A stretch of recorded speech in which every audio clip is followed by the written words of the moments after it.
Ladies and gentlemen, I'm here to tell you about the most important war you'll ever fight. It's not against any external enemy. It's not against the world, society, or anyone else. The real war, the one that truly matters, is the war against yourself. The mirror of truth. Give it up. Give up that illusion that your problems are someone else's fault. The war you have to really fight is the war against yourself. It's not easy to look in a mirror and change your own life. It's hard as hell. But that's exactly what you need to do. You have to take responsibility. You have to learn new things. You have to feel uncomfortable. Good. Because discomfort is how we grow. That's how we become strong. If you run away from discomfort and resistance your whole life, you will always be weak. You will fail in your comfort zone. Embrace the discomfort. Success is not a comfortable procedure. It's a very uncomfortable thing to attempt. So you've got to get comfortable being uncomfortable if you ever want to be successful. Start putting some pressure on yourself. First, personal evolution only happens when there's pressure. The only way you grow is if there's pressure. There's got to be stress. Most people's associations are to avoid anything that's uncomfortable. But when you look at comfort and you look at success and progress, and then eventually the feelings of accomplishment and of getting past certain hurdles, a lot of those are connected to discomfort. Discomfort is your friend. It really is. The power of discomfort. Discomfort and not being happy and content with certain situations in life or certain feelings in life are massive motivators. They're amazing at facilitating change. Your mind and your character are no different than your body and your muscles. If you want to grow as a person, you really have to make friends with pain. Embrace the discomfort. Enjoy the struggle. A life without pain is a life without challenge, and a life without challenge is a life without growth. So not only do I embrace the challenge, embrace the pain associated with challenge and growth, but I even look forward to it in many regards. Some people think I'm strange, but sometimes I even ask for it. Send me a challenge, God, that you think should wither the world of pain, I invoke. Please give me some challenges here because I need to be tested. I need to be stronger. I need to grow in my resolve with whatever weakness is in my character. The beauty of pain.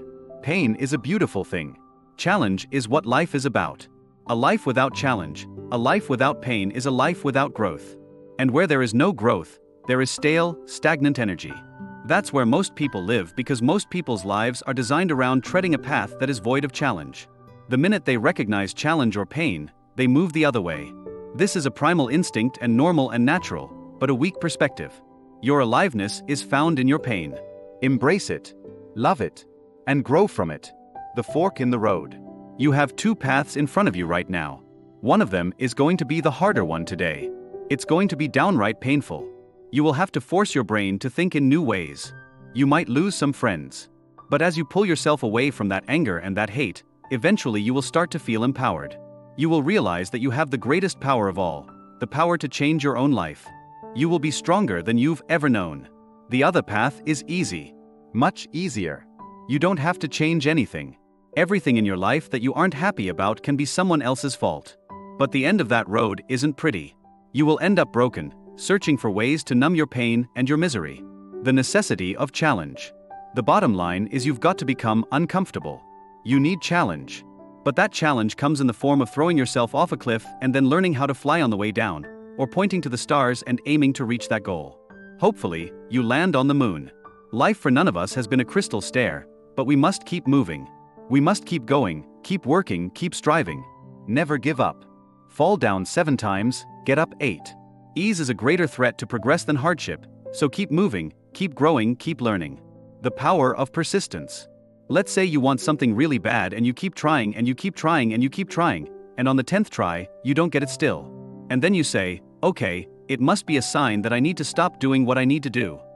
But what if you didn't know that on your 11th try, you would have made it? You would have made it happen and got what you wanted to get. I feel like persistence is important because if you really truly love something and you truly believe, you should just do it for the love. And if you don't get to where you're going, you're still doing something you love. Success has nothing to do with potential. It's all about the perseverance of somebody that will override any endeavor. The champion's mindset. Every single champion is the same as every ordinary person. The only differential is that they show up to the event every single day. It doesn't matter what you're born with. It doesn't matter your potential, how much you know, silver spoon, or money you have. All that can be attained if you show up and you're willing to risk failure for success. When you're working, You have a wall to break through. Let's say hypothetically that the 18th mile is the wall in a marathon. When you get there and you're running, everything in you is telling you to stop, to give up. Every muscle is aching, and you're saying to yourself, I can't do it, I can't do it. But you just keep on, and you keep on, and you keep on. It seems like you're moving in slow motion, and then eventually when you break through that 18th mile wall, then you know it's like done, and you're on automatic and you glide on in. The victory beyond the struggle. We've all had experiences where we were working on something, and we knew it was possible, and we did those things that were necessary to bring it into reality. We took the responsibility to make it happen. Other people couldn't see it. A lot of people didn't believe it. You were attacked. You were criticized. People were opposing you. But you kept on doing it. It's going to be hard. Easy is not an option. But if it's hard, we will do it hard.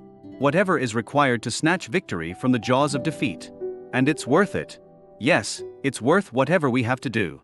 And once we know that it is done, it is done. It is done. It is done. The call to arms. So, I challenge you today, declare war on your old self. Fight against your limitations, your doubts, your fears. Embrace the discomfort. Seek out the challenges. Push yourself beyond what you thought possible. Remember, the greatest battle you'll ever fight is the one against yourself. But it's also the most rewarding. Because when you conquer yourself, you conquer the world. Your battlefield awaits. Your enemy, your old self, is ready. Are you? Will you take up arms against your own limitations? Will you fight the good fight against mediocrity and complacency? The war starts now. The enemy is you. And victory. Victory is everything you've ever dreamed of becoming. So fight. Fight hard. Fight like your life depends on it. Because in many ways, it does. Your future self is counting on you. The world is waiting for the greatness within you. It's time to go to war, against yourself for yourself. Are you ready, soldier? Then charge into battle. Your greatest victory awaits.